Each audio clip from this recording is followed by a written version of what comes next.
everyone! Welcome back to my YouTube channel. Today, makikita ninyo itong view na to ay sa Tagaytay, sa Taal Volcano. Hindi lang medyo pala. Maulap po siya ngayon.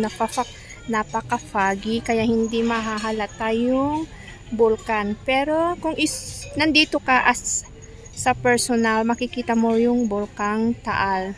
Ayan. Ang ganda dito guys.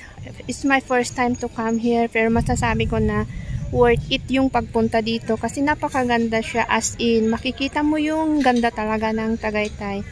Ayan, para kang nasa Baguio kumbaga, kasi ito yung parang masasabi ko na ito yung kumbaga yung parang siya nasa Baguio ka, kasi nga makikita mo is ganito siya, yung ang dami ding kahoy, tapos malamig. Tapos, ang ganda ng view. Yung Taal is nandun siya, Tapos, hindi mo makikita yung mga bangka. Pero yung mga nandun daw is mga bangka sa malapit. Tapos, ang dami ding bahay pala dito sa malapit ng, bulkan. Ayan. Ang ganda-ganda, guys.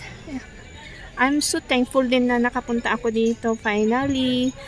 Na kahit na hindi ko akalain din, parang unexpected din yung pagpunta dito. Pero napakaganda siya, as in.